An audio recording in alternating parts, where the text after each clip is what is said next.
Hey, this is Kerry Meier, and I feel fortunate to be a Jayhawk. Hey, everybody, and welcome into another special edition of Haney and the Hawks, where we catch up with one of the all-time greats in KU football history, the all-time receptions leader of Kansas Jayhawk football, Kerry Meier. He's with us live in studio today, 916 Massachusetts, back for a KU game and your first taste of the new booth. So good to see you, my friend. How you been? Yeah, Brian, have been great. Obviously, it's great to be back in the environment. It's been a few years, but obviously, it's always great to get back in the atmosphere and connect with individuals like you and the rest of the alumni and everybody that is here. Man, that's so cool. And it's great to see that you're thriving, loving life up in New York City as a dietitian and clinician. Yeah. Tell me a little bit about your day to day now after football. Yeah, so it's been a long route and a journey to kind of get to where I am here today. Once I, left KU, was fortunate to get the opportunity to play professionally for a few years with the Falcons, and from there, was fortunate to get that opportunity. But things change. You're constantly doing kind of a pulse check about where you're at when you're professional, especially professional football. Ran into the injury bug when I was in Atlanta, so decided to step away from the game and completely got off the grid and went international and had a great opportunity to go explore another part of the country, another part of the country, but another part of the world and teach English in South Korea for a year. And throughout that time, just kind of did it, like I said, kind of a heat check to see where I was Uh-huh. at, personally, professionally, and found my way back into the realm of who am I becoming now, status post football, and found myself into the field of nutrition. Nutrition was something what is it was at its early stages collegiately, kind of coming onto the fold, and there was a great dietitian, sports nutritionist that KU had hired on, and Randy Bird, that kind of opened my eyes to the Yeah. field of nutrition. So once I took that time and went abroad and did some internal, kind of checks and balances of what's going on, what am I going to do? Who am I going to become next? I was gravitated towards this nutrition component because it's something I thoroughly enjoyed. So I was like, well, what does this dynamic look like, professionally? How can I get in that fold? So came back from South Korea and went back to school, got my master's in nutrition and exercise science. And from there, the whole journey kind of took off. So fast forward, 7 years now, living in New York City, working as a clinician in the healthcare space. So, what I do on a day-to-day basis is I customize nutrition for individuals with a slew of medical conditions. So the field has changed dynamically as far as like the field that I'm playing on. So, you know, We got a from fly in here. It's play, I like a know Mike Pence thing. it's like a little, he's, a little, he's coming at you. Did exactly. K State send this fly in here? Jeez, what's Get him going out of here. on? Get him out of here. But the field, going from a football field to, now being in a healthcare setting where, I'm taking care of all sorts of different dynamics as far as medical conditions, anything from, oncology patients to, people that have the inability to chew and swallow. So, I'm calculating, nutrition needs for pig tube feeds. So the dynamics are very different right now, but it's a reflection of me doing something I love, which is the nutrition component. So, on a day-to-day basis, it can range from a variety of different things for people that have acute needs, but also people that have chronic needs. So, it's been an incredible journey and dynamic of getting through these elements of being a dietitian, becoming a technician in Mm. what I do, just like I was doing on the football field. It's crafting your practice over time. And I find myself doing the same thing in nutrition. So it's been a long journey, but as with anything, you kind of enjoy the steps along the way Mhm. to make it fulfilling. And the field of nutrition is changing dramatically, as all fields of nutrition, especially with AI and technology coming into play. So it's always about recrafting and re-educating and learning and developing and adapting and changing as things go. I don't know what's going on. For folks listening on the podcast, we're getting attacked by a fly in here. I realized when I described that a second ago, if you're not able to see it hovering around his face, you probably had no idea what we're talking about. But just bat him off Yeah. like he's a little It's like a defensive back, defender, and you're getting in right. position downfield to catch a pass versus Mizzou. Get off me, DB. That's fascinating stuff, Yep, and I appreciate hearing your full journey to finding your field yep.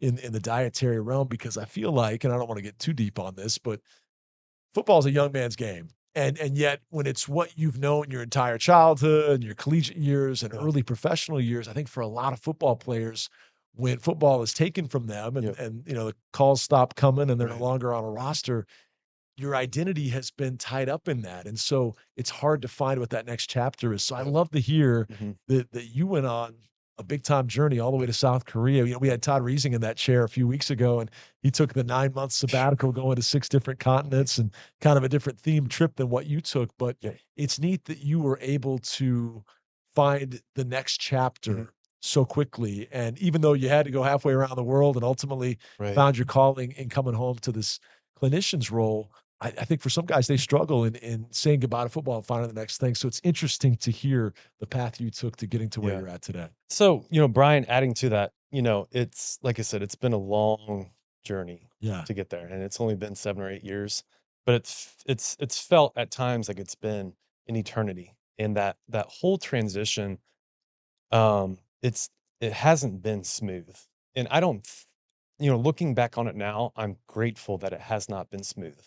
Just like the transition coming here to the University of Kansas and get the opportunity to play here, it didn't go linear. It didn't go according to how I kind of envisioned it going. I Yeah. went from playing quarterback to getting presented this challenge of transitioning to a different position, something I never envisioned. It was the hardest thing I've ever done to that point in time in my career. Yeah. Transitioning from quarterback to wide receiver, it was not seamless. And even though, I think we're all blessed with different like aptitudes. So like physically, I was very, very blessed with a physical aptitude to grasp things quickly physically.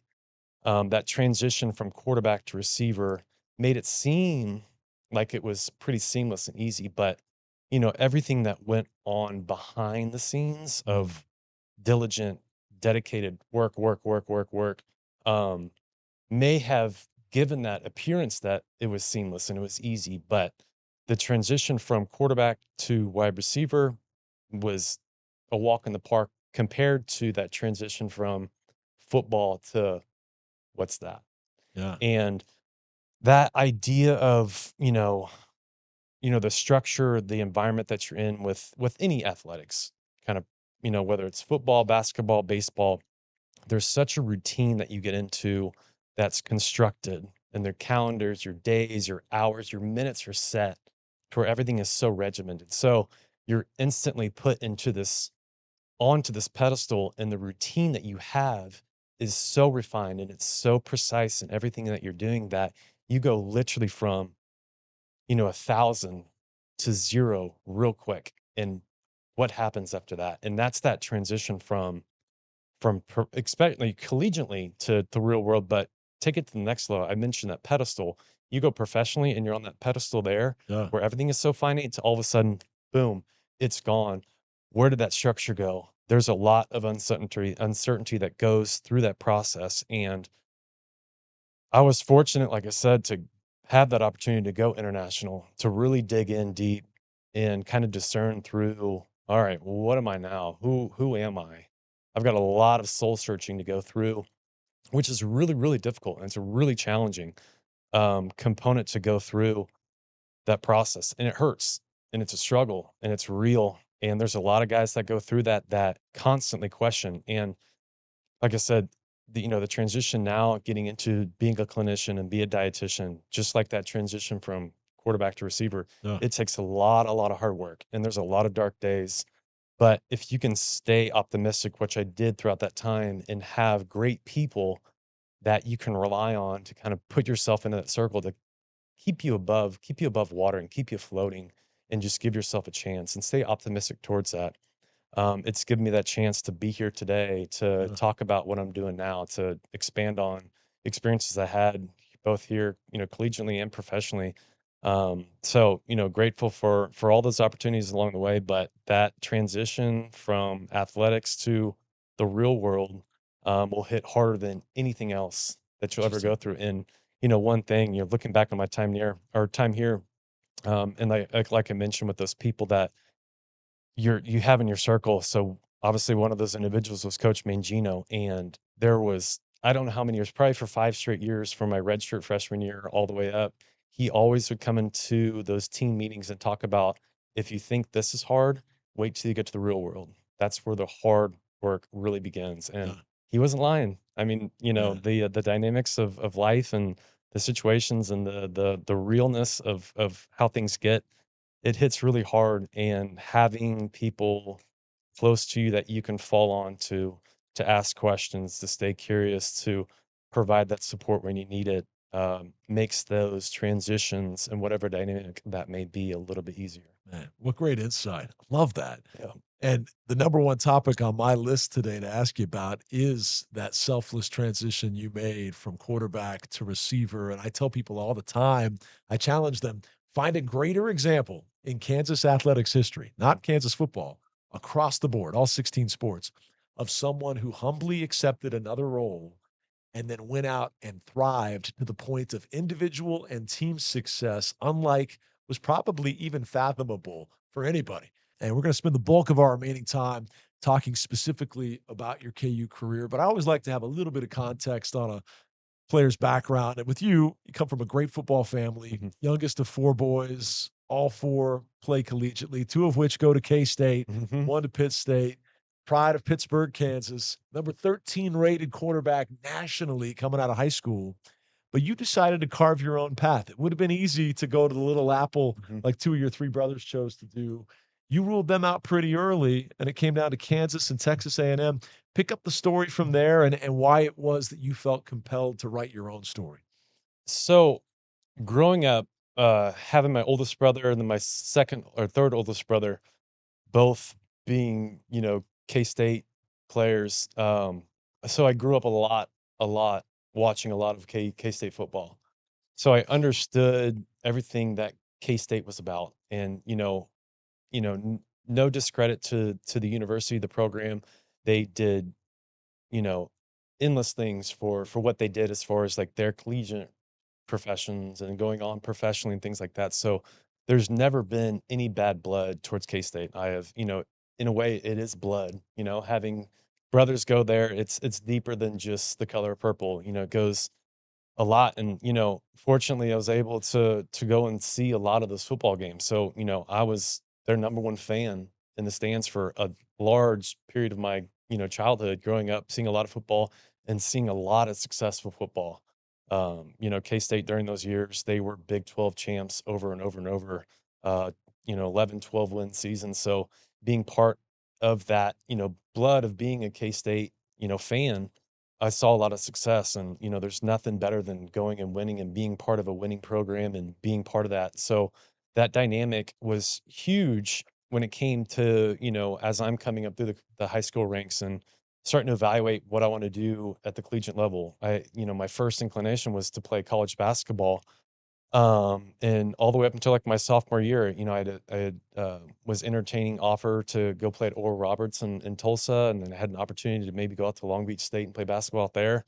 And then it was after my junior year, where I had some success in the football field, and this bigger offer started to come through. It was like, I think football is probably the best route for me to take. Yeah. And I was still so young because I obviously played football growing up, but it was never something that I was like, this is what I want to do. I'm going to become a football player. It was never that element, but I knew and saw, a couple older brothers go through that phase, and like, they're setting themselves up for future success by going this route. And like I said, after my junior year, sort of offers started coming through, one of those being K-State. And, I went on a visit to K-State, and, during that visit, I was referred to as the Little Meyer. And Little Meyer. not and it wasn't a slide or anything like that, but I looked at it that I was like, that's how I'm going to be viewed at K-State going forward. Is I'm gonna be the Little Meyer. I'm always gonna be Shad or Dylan's younger brother. And that dynamic of understanding is like, well, that's not who I am. I'm not a Little Meyer. I'm myself. I'm my own entity. That's who I'm going to become. I'm going to college for various reasons, but it's for my benefit, my career, and my dynamic of growing as a person. So, I going through going through the recruiting process. K-State was a big one. Texas A&M was a big one, and KU was a big one. So I initially, didn't necessarily mark K-State off the list. I just put them down down the ranks a little bit, and I focused in on being, a Jayhawk or becoming an Aggie in Texas A&M. And, you know, things unfold for whatever reason it may be, whether it's a divinity power or, whatever power you want to look at it. I had put all my eggs into one basket in Texas A&M, and I committed to them. I gave an oral commitment, and the night before I was going to sign, I called to let my recruiting coach know that this is it, and they had pulled their offer back because one of their quarterbacks had already committed the night before. So my offer wasn't there anymore. So my spot was gone. So, I took that as a sign. It was like, I'm destined to go to KU. And the Dylan, the other brother that went to K-State, he was incredibly, what do I say? He allowed me to see big picture about going to a school, and he looked at everything in such a different lens where he looked at everything beyond football. Like, look at all the dynamics that you're going to be in for the next 4 or 5 years and put yourself in that position where you want to be. And taking that little story Mhm. out of the mix about being, with Texas A&M and then pulling the offer, I looked at KU and I looked at everything surrounding what the football program is about. I looked at the town of Lawrence. I love Lawrence, Yeah. love every dynamic of it. I love the element of being a little bit closer to home. Lawrence is a little bit closer to home than obviously Texas A&M and obviously Manhattan. But I look at the big picture where I could like immerse myself in the community and how could I most belong where I was going to be, and Lawrence was that place. So that dynamic of finding that niche and me being able to come to KU, which was that in-state rival to K-State. Again, it's never going to be a slap at K-State. There's blood there. I'm always going to respect the program and what they did for our family, but coming to KU was the greatest thing that could ever happen in my career. How about that? And that's why you said you feel fortunate Yep. to be a Kansas Jayhawk. So many elements to your story. I wish we had time to unpack, but I want to make sure we hit on the high notes. And so forgive me for fast forwarding through Mhm. your redshirt year Yep. and Yep. into the '06 campaign and all that, but had the heart procedure, took the medical red Mhm. shirts. By the way, everything's good 20 years Yeah, later. that was I quickly matured Yeah. at that point, as being an 18-year-old and being diagnosed with a heart condition after never having any symptoms, signs or symptoms growing Yeah. up, was a complete reality check. So, Wow. I grew up real quick throughout that process, but obviously, again, being fortunate coming to KU at that point in time, it was one of a few institutions across the entire country that did extensive cardiovascular screenings, and Man, fortunately, KU was one of those places. you were meant to be here. Yep. No doubt. Yep. And then was it '06 then that you became roommates with Todd Reesing? It would have been '07. '07, you're Yeah. roommates with Reesing. Okay. Yep, yep, He yep. was telling me about that dynamic. And obviously we all know about your places in history, respectively. Him as the all-time passing leader, you as the all-time receptions leader. You touched on everything that went into that transition, what looks so seamless rather to the rest of us, but all the hard work that went into it. It starts though with a mindset to accept a role change. And so again, I'm fast forwarding through some of your story, but take me to the moment when you knew Todd was going to be the quarterback, a guy that was your friend, your teammate, your roommate, but you still have so many God-given abilities as an athlete, so many skill sets that you can help this team win games. Who initiated that conversation? Position coach, head coach, whatever. And then what was your mindset? Because in order to achieve it physically, it had to start between the Yep, years that you were going to humbly accept a new role yep, and not just get by, yep, but thrive. yep. So this all came into the mix, through training. It didn't even start in training camp. I think throughout the off season, through the summer conditioning, we had a new staff that came in with a new offense. Um, and Todd came from a similar offense that he ran in high school that was being implemented here.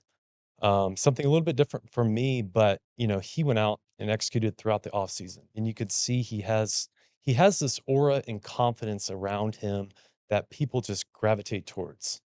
And call it confidence or cockiness, but he has a swagger about him that you want to be in the environment of. And he can come off a different way in the sense that, this guy, he's a little put offish, but in our dynamic in our locker room, that's what we needed.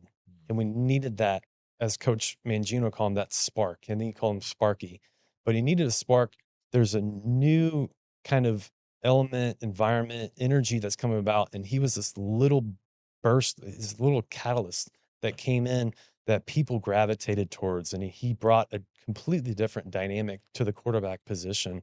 So I saw it early when he got here. It wasn't his first day of off-season conditioning, because that could say a completely different story, and Todd could probably pick up on that one. But once we got away from, and strength and conditioning was not his cup of tea. But when you stepped on the field and we started talking X's and O's and playing football, that's where the dude thrived in.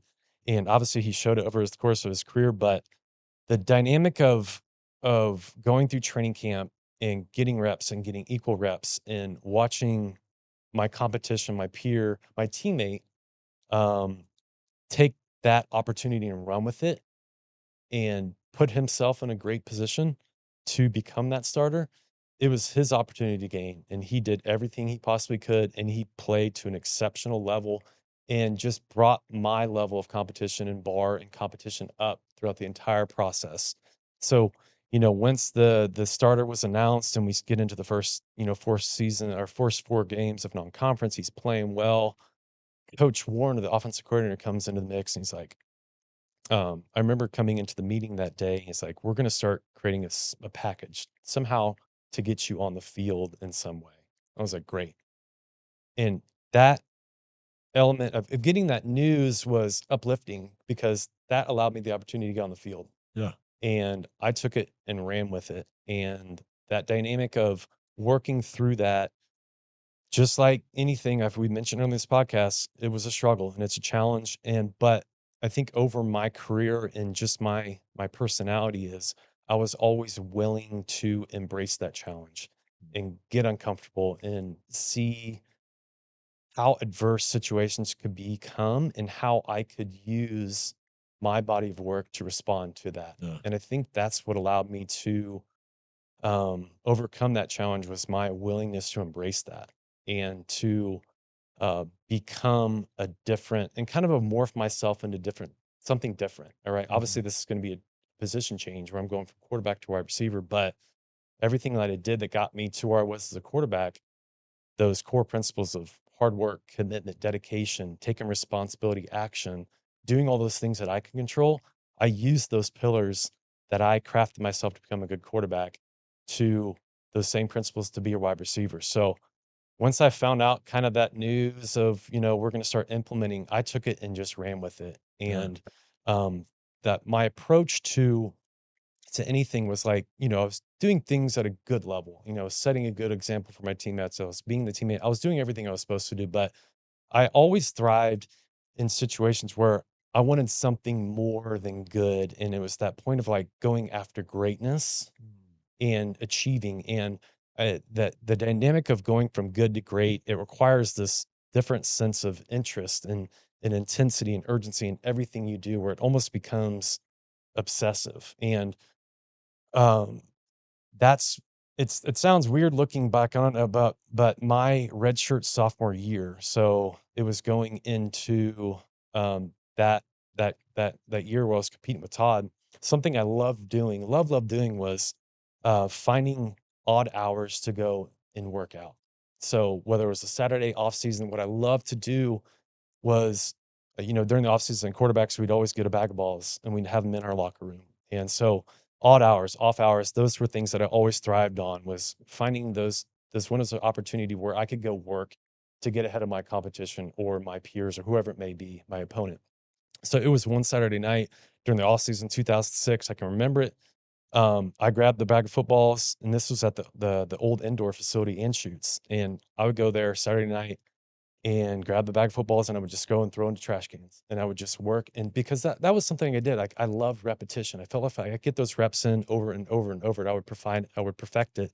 So it was a Saturday night. I went in Anschutz, went to the door that is usually open, it's locked. The second one, locked. Boom. Third one, that's Old Faithful. I knew it was always unlocked, and it was locked, but I can remember myself hitting and kicking that door so dang hard in anger, knowing that I wasn't going to get those reps in, that, hey, that's that opportunity that I'm not going to get that leg up on competition. So those looking back on it now, it's crazy, but that's that obsessiveness that I had with my work that I wanted to become great. And yeah, granted, it may be selfish, like there's probably bigger implications around that. If something were to have happened in that facility, if I were to get injured, and who's held liable? Is the coaching staff, strength staff? Somebody's held liable. But in those moments, I was so fixated on becoming better, becoming great, and being obsessive towards that there was nothing else that was more important. So those elements of everything that brought me to being a good quarterback, I wanted to recraft those, use those pillars to become a great wide receiver. So when the opportunity knocked to take on this receiver role and you still have that aspiration of greatness, what in your mind was the definition of greatness at receiver? And had you ever played the position before? Obviously, you watch your brother play tight end, but Yep. you don't set out to necessarily become the all-time receptions leader the day Ed Warner says, "Hey, we got a package for you." Yeah. But what was greatness to you at that point, and what were the immediate objectives to go Yeah. after? So I always kept my objective simple: do your job. And at the college dynamics, a little bit different than professionally, but my job, it through a lot of discernment and curiosity and asking questions and learning and understanding what it was that I was asked to do. But from there, I was just, I developed so much trust and respect from my coaching staff that they're guiding me and coaching me and directing me, educating me towards becoming great. So I put so much trust into them because I had developed enough with them that they're going to put me in the right direction to where something great is going to happen. So again, I kept my objective very simple: do your job. And my perspective and my goal was to fall in love with the process. And the end result was never something that I was always after. I knew if I fell in love with the process and finding those dynamics within that process, that eventually I'm going to get to where I was going to become. And never envisioned, breaking records as a wide receiver or ending up on the cover of Sports Illustrated. Catching a pass was something I never envisioned it, but those little points along the way were just a reflection of the process that I stayed committed to and dedicated towards. That if I continue to go this route, great things are going to come along the way, and I'm okay with that. The cover of Sports Illustrated. You mean this cover of Sports Illustrated right here? I wanted to ask you about that. We're kind of jumping out of order to go straight to the cover of SI, the catch you made versus Iowa State. But I don't want to say life changing, but when small town Kansas kid ends up on the cover of the most famous sports publication in the world, it's a pretty big deal. What was that like? Who told you when the issue was coming out they'd chosen that image? Yeah. And do you remember that moment when you found out I'm on the cover of SI? You want to look So, at it? yeah, actually, I just saw one of these last week. These continue to show up in our mail from time to time of fans looking for a signature. So, And that actually showed up in my mail from David Dorsey. I won't show his address here. He mailed it to me to have you awesome. sign Absolutely. 8 years ago. David, I'm gonna get it done today. Absolutely. But yeah, Yeah. take me back to the moment you heard you were gonna be on the SI cover. Yeah. So the moment I heard was it was the ensuing week after the game. I'd come into the locker room in Heimer, and we had a little small, I guess you can call it a player's lounge, but it was maybe a 6x6 where there's a TV on the wall. That was our player's lounge. Not quite what they have today. But on the table there was just a Sports Illustrated with me on the cover. I'm like, holy cow, that's me. So, and then obviously there was, I think, a stack of Sports Illustrateds. So from that day forward, I've been signing the Sports Illustrateds. But that's just a blip in the time, right? Right. It's just a blip in that process where you never know what's going to pop up. For me to have this vision of eventually putting myself or getting captured in a moment of being on the cover of Sports Illustrated is never something that was part of the plan, right? But, again, there's years of work that went into this single moment that Exactly. put me into this position to be in this moment of catching a pass against Iowa State on a record-setting season that year. Pretty incredible. This late November 2007 edition of Sports Illustrated. And of course, the headline, I'm sure many of you remember, Dream Season So Far. And this was obviously, preceding the border war game in Kansas City. We didn't win that game, but it was still a dream season because you go on to win a BCS bowl game, Mhm. something that so many prominent programs can't boast, but you guys did. And, Yeah. a transformational year in the history of Kansas football. It's only a 45-minute show, so I can't ask you about all the big moments of this one. But if you were to relive some of your favorite moments of that season, including winning in College Station Whew. against the school Yep. that pulled the offer, Yep.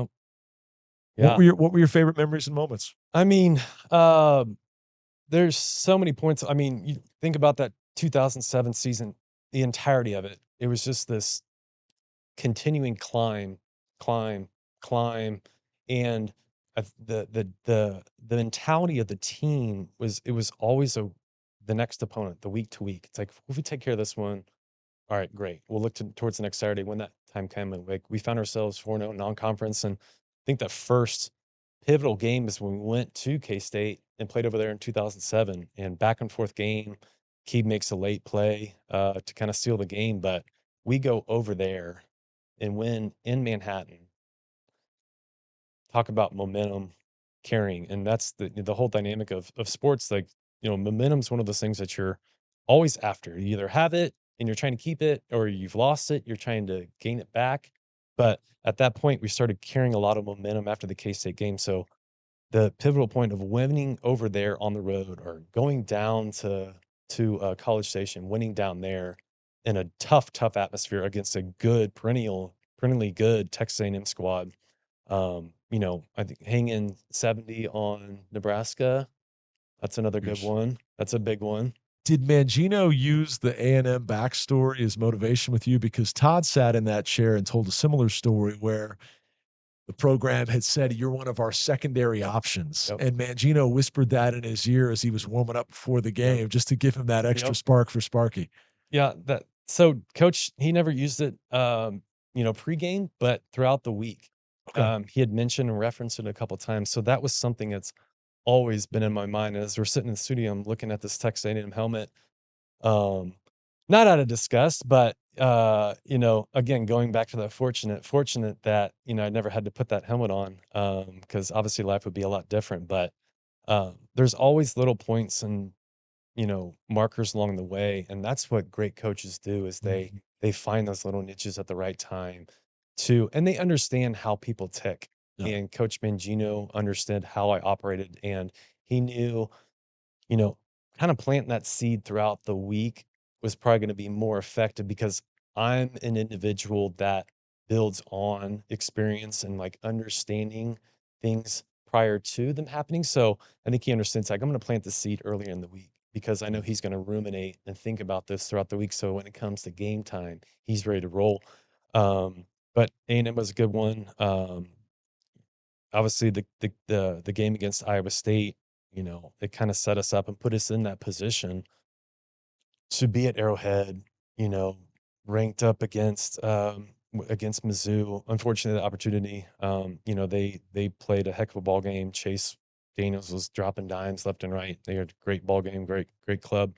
But then obviously, as how everything unfolded and us finding ourselves in Miami in the BCS Bowl against Virginia Tech, and then just how everything unfolded from there. Uh, Again, going back to that dynamic of like our program that season was built off of the off season that we had. So like the hard work that we put in, there's so much work that went in initially that allowed us to get to the opportunity to play against Virginia Tech. And we knew that we were the underdog, right? This is KU taking on, you know, a Virginia Tech squad, ACC, Frank Beamer, all of Beamer them. ball, yeah. Oh yeah, and think about and looking back on that roster that Virginia Tech had then, how many of those guys went on and had huge, and some of them, Tyrod Taylor is still playing professionally. Exactly.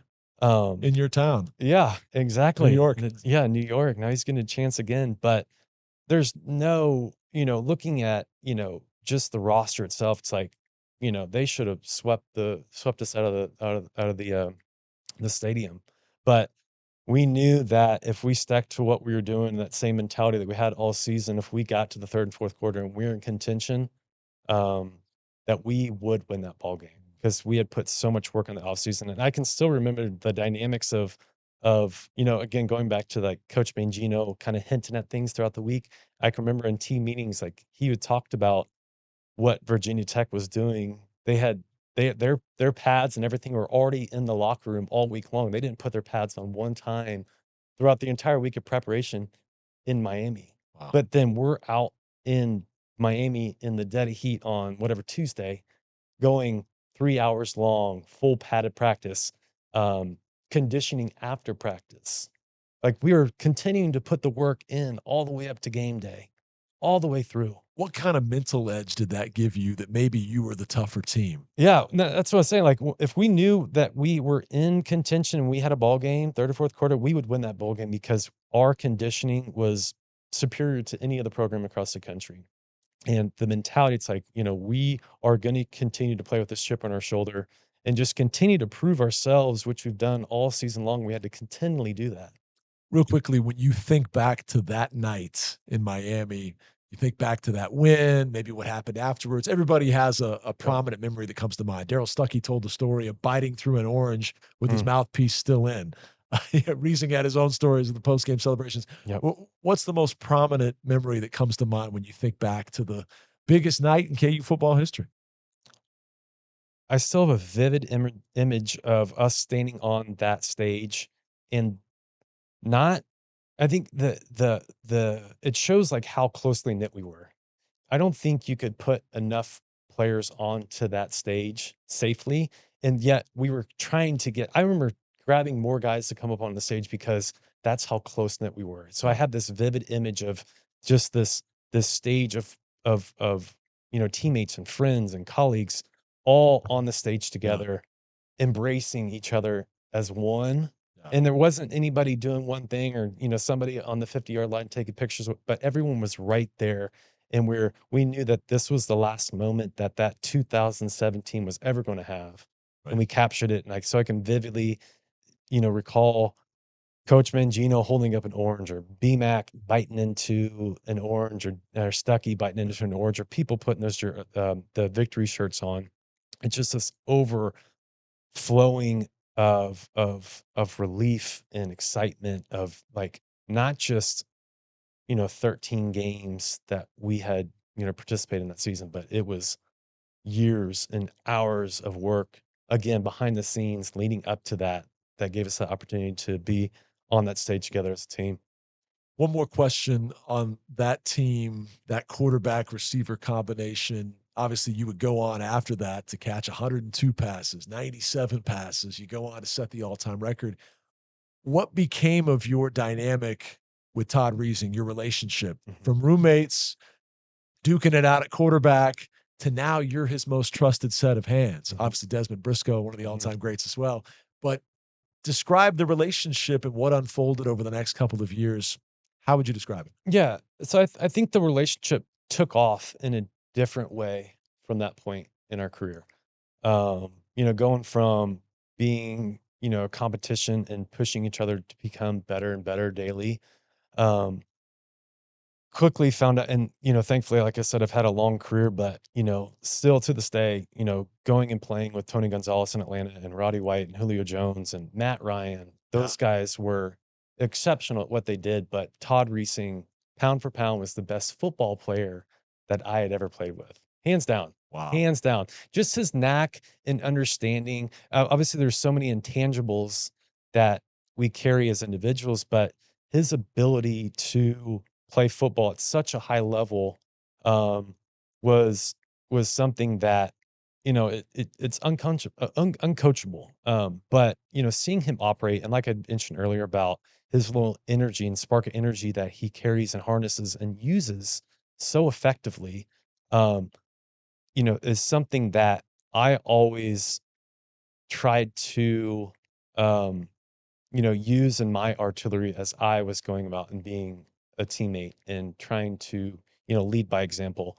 But that dynamic of going through 2000, when he came in 2006, 2007, um, just allowed our friendship to flourish. Mm. And we started viewing each other as, um, we're the only way we're going to get further where we want to go is if we have each other. And if we're going to sit here and bicker and, you know, use that idea to kind of divide our friendship and relationship and teammate, our program, and eventually, is going to continue to, go, not go the direction that we want it. So I use that as an opportunity to, as we had this transformational relationship, but it was also transactional. It's like, we're only going to be as good as we want to be if we start to Yeah. work together as a teammate. And, Wow. it's the dynamic of working so closely alongside him on and off the field, whether it was,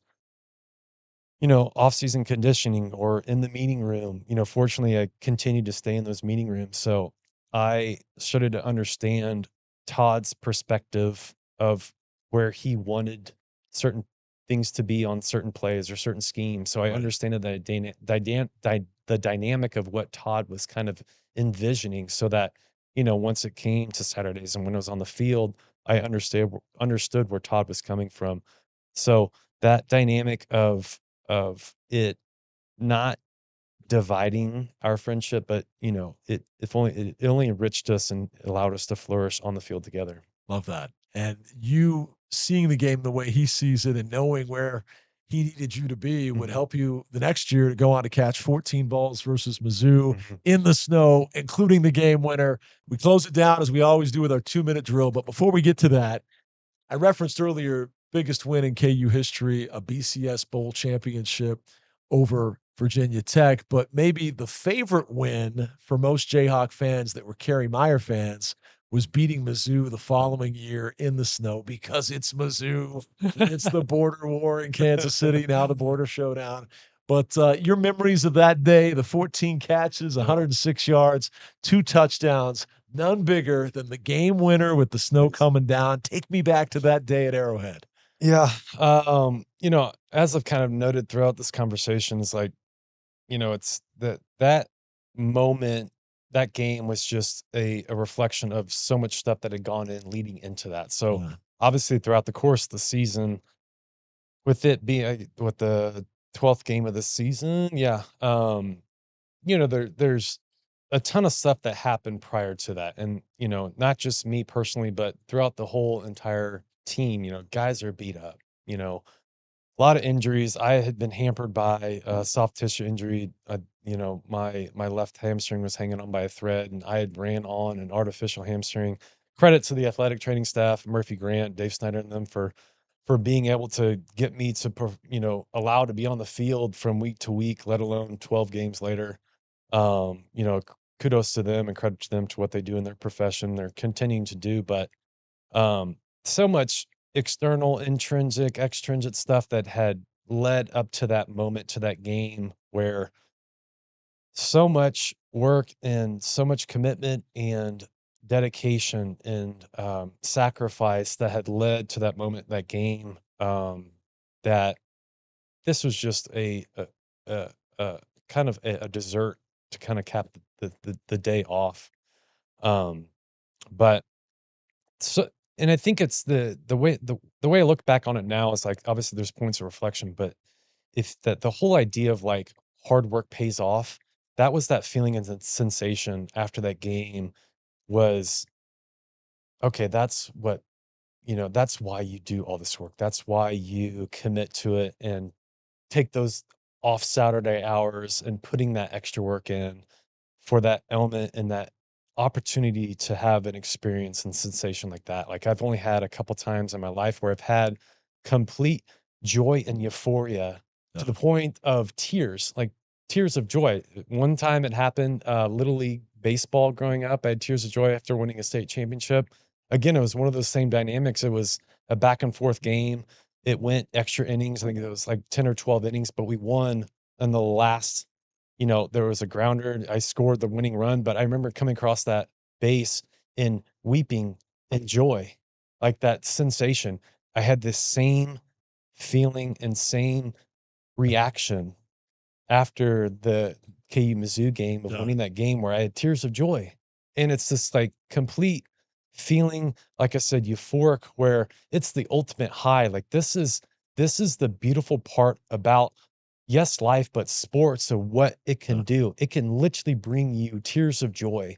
And having that sensation in that dynamic of being against Mizzou in Arrowhead, getting yourself another opportunity to go and play in competition in a bowl game. Yeah. Not just that, but it's that those markers along the way that are pushing yes, yourself forward, but thinking big picture, you're pushing that program forward. Like you're pushing the KU football program forward. We're in postseason play again. We're going to the insight.com poll to play down there and getting an opportunity to showcase who we are as a team. We're putting that program that much further forward to get us to a point like today where the dynamics of what's being built with KU football now, Yeah. I never envisioned that. But I knew those points along the way was going to give us this opportunity where we get there. So that KU Missouri game was just a capture and that feeling of hard work pays off. And all those dynamics of going through it, the snow, the rain, the back and forth, Philip Strozier blocking the field goal at the end. Like there's so many moving parts that led to it. But it took exceptional effort internally and externally, guys playing through difficult situations. Todd's beat up, I'm beat up, the entire office, everyone's beat up at that point. But it's just testing your will. Again, going back to that dynamic I talked about with Virginia Tech and KU in that BCS Bowl. We knew that if we were in contention late in the game, we were going to win that ball game just Yeah. based on our conditioning. We had ourselves in a great opportunity late in the game that we're going to close this one off because we knew we put that work in. And so easy to say that was your singular favorite moment as a Jayhawk?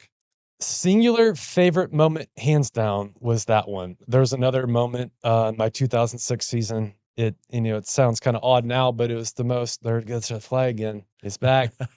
On the road game at Toledo, which we came out on the losing end. Yeah, But that Friday was, Night Football, right? yeah, that was the most eye-opening experience and developmental experience in my career at that point, when playing at Toledo, was more, I think, in more lasting effect. But as far as like those true feelings of joy, of sensation, KU winning that game and having tears of joy, you can't replicate that And you anywhere else. mentioned going to a bowl game. That was the first time of now just 2 times in KU football history that they'd been to back-to-back Back-to-back. bowl seasons. Yep. You wind up having 20 wins in a 2-year stretch. Yep. Never been done before. Incredible stuff. Yep. All right, we're going to close it down as we always do with our 2-minute drill. These are 4 rapid-fire questions. Just first answer that pops in your head. If you want to expand, you can. We're going to do it in 2 minutes. Here we go. You switched positions and became one of the all-time greats at receiver, and it's such an amazing story. We chronicled it earlier. If you missed it, go back and listen. If Riesing, though, had to change positions, what in the world would he have played? Mike linebacker. Mike linebacker, just blowing dudes up, big time hit after another. Well, I think so. That's kind of the quarterback of the defensive side, and he's that little catalyst that you need in the middle, directing, calling shots, bringing Okay. that energy. But also, he had a level of physicality to him as well, where I think he would seek a little bit of that contact. Okay, I like it. I like it. That's not the answer I expected. That's awesome. You mentioned basketball, and for a while, Oral Roberts was recruiting you. You could have taken a very different path in life and been a collegiate basketball player. Who was your favorite hooper growing up? Who was your basketball idol? Michael Jordan. Hands down. Hands down. And No there's question. no GOAT conversation. Nope. I'm with you there Nope. wholeheartedly. Yep. The all-time great is MJ. Okay. Next up, you're a dietitian. If you could give us one piece of advice, something we should eat, drink, or ingest that would change our lives forever from the dietitian's perspective, Yeah. because you look svelte and like in the best shape of your life, what's your advice? I give 2 things. I think incorporating blueberries into your diet, but also there's no silver bullet in understanding that. But I think the part that gets overlooked now is staying active in whatever meaning that may be, whether it's intentional or if you can form that into your day-to-day way of what you're doing, staying active in some way, Very good. physically, mentally, spiritually. Really well said. And our final one, if you could go back and relive any one day in your life as a Jayhawk, and maybe it's the Mizzou game we just talked about, maybe it's something else, but you could hop in the DeLorean and go back in time and revisit any one day and relive it, what would that one day be?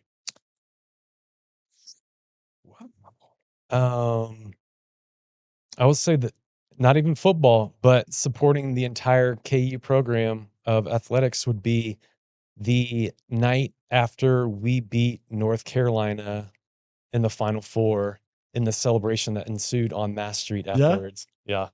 Not just because 'cause you're sitting here looking out at that street from our Kansas Station studios, but because you would wanna go back to that party. Absolutely. I It was mean, that great. it was that great. I mean, the atmosphere, the pure enjoyment, obviously with it being North Carolina and, Yeah, a little history there with Coach Williams and whatnot, but it showed the amount of passion and joy yeah, and dedication that people have towards KU basketball, yeah. and it just put it into, a quick glimpse of the amount of people that came out to celebrate and party and just join in the mix. Yeah. Good Game stuff. pretty Man, exciting. how much fun has this been today? Kerry Meier, thank you so Yep. much.